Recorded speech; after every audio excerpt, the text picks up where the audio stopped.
Jelaskan tadi mengenai unsur-unsur yang dibuktikan maupun tidak dapat dibuktikan dalam perbuatan pidana. Saya ke dakwaan terkait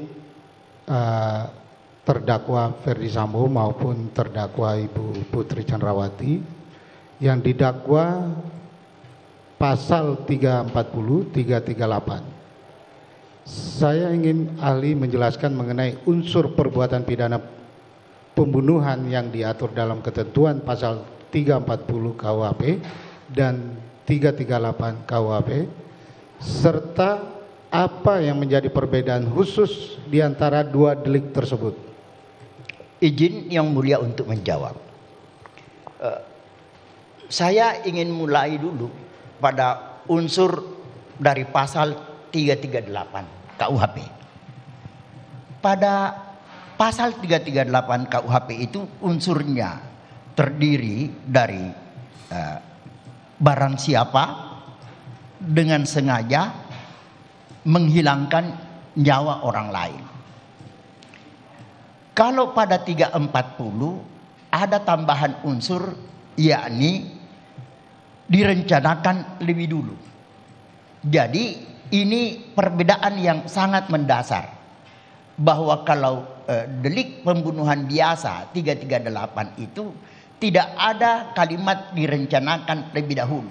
Tapi kalau pada 340 itu ada unsur direncanakan lebih dahulu.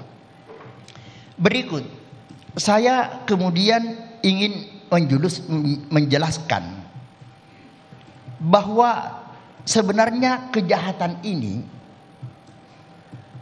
kejahatan pembunuhan berencana itu adalah biasa disebut dengan MOR. Kejahatan ini sebenarnya adalah kejahatan biasa, doxla, tetapi hanya karena kemudian dilakukan secara berencana, maka dianggap sebagai pembunuhan berencana atau MOR. Lalu kemudian yang unsur esensial yang membedakan di sini, karena pada pasal 340 itu perbuatan pembunuhan harus dilakukan dengan direncanakan terlebih dahulu.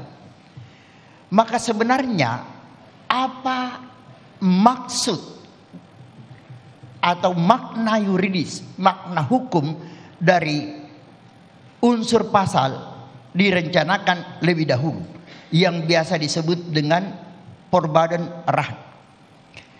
Di situ untuk dikatakan direncanakan lebih dahulu harus ada waktu antara niat untuk melakukan perbuatan pidana itu dengan pelaksanaannya, harus ada waktu.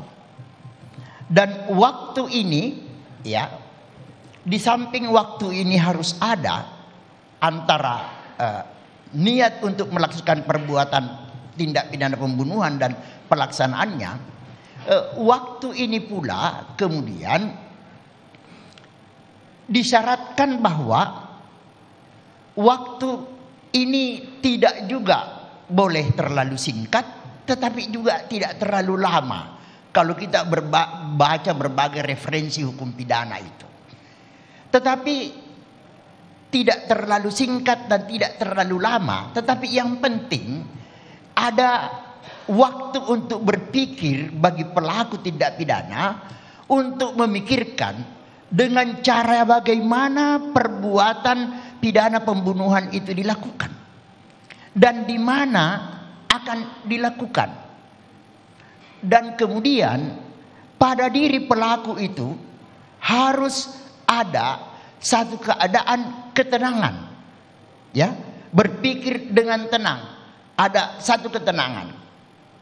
Khusus berkait menyangkut dalam kasus ini, perkenankan saya mengungkapkan bahwa kalau syarat pasal ini, pembunuhan berencana ini mengisyaratkan harus ada waktu dan di mana pelakunya dapat berpikir dengan tenang, memikirkan bagaimana cara perbuatan itu dilakukan dan di mana dilakukan.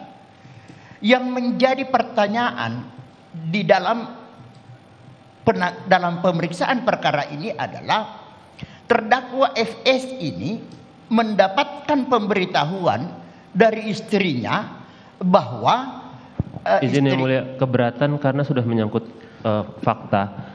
Ahli ini kan ahli tidak langsung, harusnya ilustrasi tidak boleh menyangkut fakta secara langsung yang mulia. Jadi kami keberatan.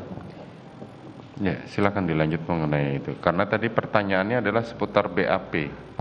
Seputar dakwaan. Mulia. Dakwaan. Oke. Jadi ini silakan langsung ke fakta. Jangan. Izin yang mulia, saya menyampaikan bahwa sebelumnya memang kami sudah memberikan kepada ahli dakwaan maupun berkas perkara terkait terdakwa Ferdi Sambo dan terdakwa Putri Candrawati agar ahli dapat mempelajari dan memberikan pendapatnya. Saudara Jaksa Penuntut Umum, ahli ini dihadirkan oleh terdakwa dalam kaitannya adalah untuk mendengarkan. Biarkan nanti kita tanggapi dalam tuntutan aja. Ya, silakan. Lanjutkan, saudara. Ya, baik. Terima kasih yang mulia. Majelis Hakim yang mulia, yang amat sangat saya hormati. Izinkan saya untuk mengemukakan pendapat hukum saya sesuai kedudukan sebagai ahli. Soal nantinya silakan para pihak, penuntut umum, penasehat hukum menilainya. Tentunya penuntut hukum akan menuangkan dalam rekusitornya kelak dan penasehat hukum dalam pembelaannya, dan pada akhirnya majelis hakim yang mulia akan menuangkannya di dalam putusan tersebut. Baik, lanjutkan. Like, subscribe, dan share ya.